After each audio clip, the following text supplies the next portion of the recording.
High everyone, আমি Payel and welcome back to my channel The Colourful Diary. কাল রাত থেকেই তো চলছে প্রচণ্ড ঝড় বৃষ্টি, আর আজ সকালেও তো অবস্থা খুবই খারাপ।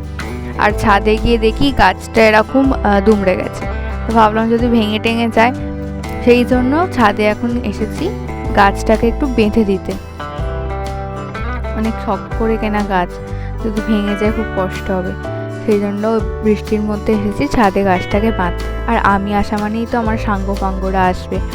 এই দেখো, আর আমি এদিকে কাজ করছি, আর এইদিকে আর একজনের কাণ্ড দেখো, ও দিব্যি বৃষ্টির মজা নিচ্ছে, ছাতা নিয়ে গোটা ছাদ ঘুরে বেড়াচ্ছে আর ভিজছে।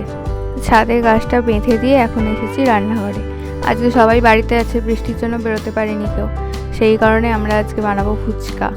আর ফুচকা বানানোর জন্য প্রথমেই সুজিটাকে তো আধ ঘন্টা ভিজিয়ে রাখতে হবে, ওটাকেই জল দিয়ে এখন ভিজিয়ে রাখছে।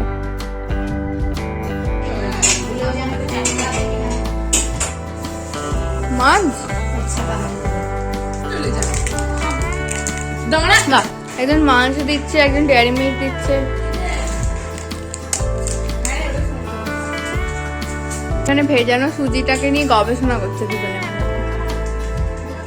তুই যে কি করতে গেছিস?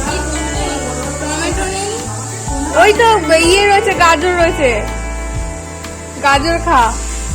একজন হচ্ছে গাজর কাটছে আর একজন পেঁয়াজ কাটছে। ফুচকার জন্য সুজিটা আধ ঘন্টা ভিজিয়ে রাখতে হবে, তো সেই ফাঁকে ওই জন্য আমরা দুপুরের লাঞ্চটা করি। দুপুরের লাঞ্চে হচ্ছে মুড়ি, আলু সেদ্ধ, পেঁয়াজ আর হচ্ছে গাজর, কারণ আমরা সকালে ভাত খেয়ে নিয়েছি, সেই জন্য এখন হচ্ছে মুড়ি। আর বিকালে আবার ফুচকা আছে, তাই মুড়ি আলু সেদ্ধটা খেয়ে পেটে।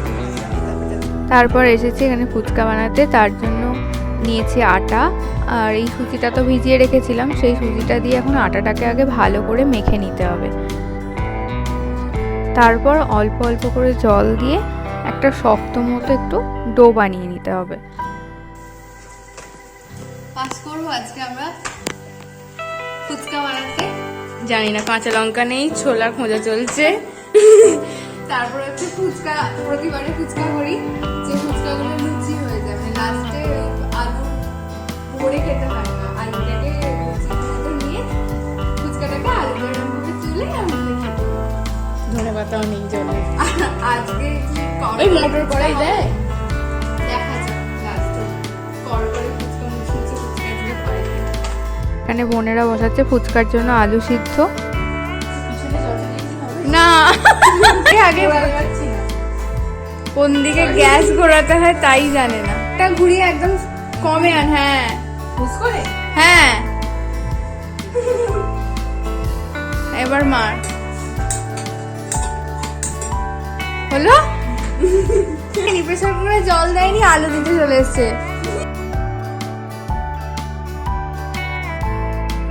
তারপর এখানে ফুচকা বানানোর জন্য ফার্স্টে গোল তো হয়নি, ম্যাপের মতো করে বেলে নিয়েছি। তারপর গোল ফুচকা বানানোর জন্য নিয়েছি একটা এরকম ঢাকনা, এটাকে এবার বসিয়ে বসিয়ে গোল গোল করে কেটে নিতে হবে। আর এদিকে অলরেডি কিছু ফুচকা বানানো হয়ে যাওয়ার পর আমাদের মনে পড়েছে আমরা খাবার সোডা দিতে ভুলে গেছি, তাই এখানে আবার খাবার সোডা দিয়ে মাখা হচ্ছে। আর বিহাইন্ড দ্য সিন দেখো, টেবিলটার অবস্থা আমরা কি করে ফেলেছি। আর এখানে সবাই মিলে হাত লাগিয়ে ফুল দমে চলছে ফুচকা বানানোর কাজ। আর এখানে অলরেডি এক থালা ফুচকা রেডি হয়ে গেছে, চলো এগুলোকে এবার ভাজতে যাই। জানি না এগুলো অ্যাকচুয়ালি ফুচকা হবে না লুচি হবে। আর যা হলো, কারেন্ট তো ছিল না, ইনভার্টারে এতক্ষণ সব কাজ চলছিল, এখন ইনভার্টারের চার্জটাও শেষ হয়ে গেছে, তাই বাতি আর এই টর্চ জেলে এসেছি ফুচকা ভাজতে। কি যে আজকে হবে ভগবানই জানে।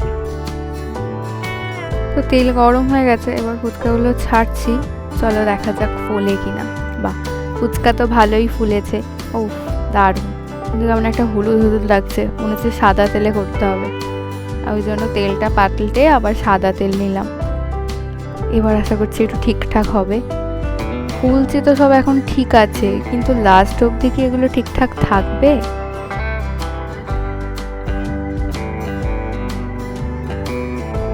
তো এই যে বেশ কিছু ফুচকা ভাজা হয়ে গেছে, এখনো অবধি কিন্তু কড়মড়েই রয়েছে, বেশ ভালোই হয়েছে, কিন্তু একটুক্ষণ রাখার পর বোঝা যাবে যে অ্যাকচুয়ালি কি হলো। এবার বানাচ্ছি ফুচকার মেন টক জল। ফার্স্টে তেঁতুলটাকে জলেতে ভালো করে এরকম মিশিয়ে নিচ্ছি। এরপর এতে দেবো লঙ্কা গুঁড়ো, নুন, বিট নুন আর নর্মাল নুন দুটোই, তারপর শুকনো লঙ্কা কুচি, লেবু, আর দেবো ধনে গুঁড়ো আর জিরে গুঁড়ো। ব্যাস, নিয়ে ভালো করে মিশিয়ে নিলে তৈরি হয়ে যাবে টক জল।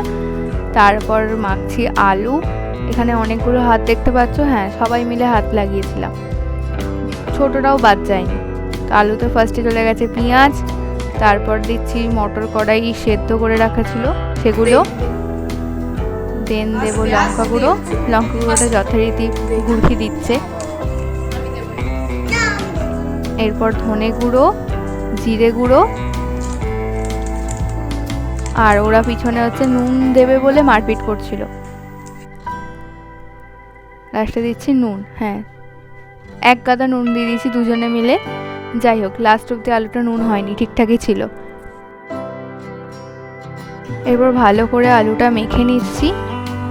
আর কাঁচা লঙ্কা ছিল না, কাঁচা লঙ্কা দিলে টেস্টটা একটু বাড়তো, কাঁচা লঙ্কার ধনে পাতার অভাব ছিল, তো কাঁচা লঙ্কা ছিল না বলে শুকনো লঙ্কাটাকে একটু সেদ্ধ করে নিয়ে মেখে নিচ্ছি।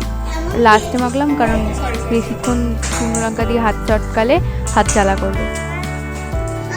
খেয়ে নিচ্ছে, এখানে সব খেয়ে নিচ্ছে, আমি এখানে মেখেই যাচ্ছি।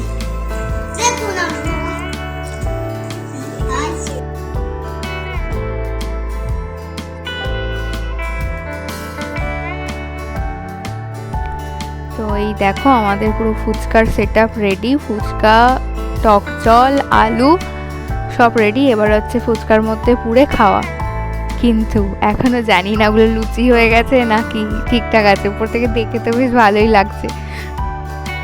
আর এখন ফোন খুললেই তো সবসময় দেখতে পাচ্ছি যে আনলিমিটেড বিরিয়ানি, আর আমরা এখানে আজকে করেছি আনলিমিটেড ফুচকা। দেখো ওদের ফুচকা খাওয়ার স্পিডটা দেখো। তবে হ্যাঁ, কিছু কিছু ফুচকা ঠিকঠাক ছিল, মানে কড়মড়ে ছিল, আর কিছু কিছু ফুচকা টাইমের সাথে সাথে লুচিতে পরিণত হয়েছিল। সেটা আমাদের খাওয়া দেখেই বুঝতে পারবে। কিছু কিছু ফুচকা কিন্তু একদম ঠিকঠাক ছিল। তো আমরা যথারীতি এর আগেও যতবার ফুচকা বানিয়েছি কোনোবার ঠিক হয়নি, এবারেও ওই 50-50, কিছুটা হয়েছে কিছুটা হয়নি। কিসের জন্য যে ঠিকঠাক হয় না ভগবানই জানে। আর চলো আমরা এখানে কেমন ফুচকা এনজয় করি সেটা একটু দেখো। মানে ওদের স্পিড দেখো খালি। আর ছোটটাকে দেখেছো, এত ফুচকা যাচ্ছে, ও খায় কিন্তু এরপর পেটে রাখতে পারবে কিনা সেটা আমাদের সন্দেহ রয়েছে। এখানে যথারীতি মারপিট চলছে ফুচকা খাওয়ার জন্য। কিছু পাপড়ি চাটের মতো হয়ে গেছিলো, ওইগুলোকে দিয়ে বানানো হয়েছে দই ফুচকা। তো সারাদিনের ফুচকা পার্টি কমপ্লিট করে আমরা এখন এসেছি ছাদে। আর আজকের ব্লগটা এখানেই এন্ড করছি। যদি কিছু ভালো লেগে থাকে তাহলে লাইক করো, শেয়ার করো, সাবস্ক্রাইব করো। টাটা, দেখা হবে পরবর্তী কোনো একটা ব্লগে।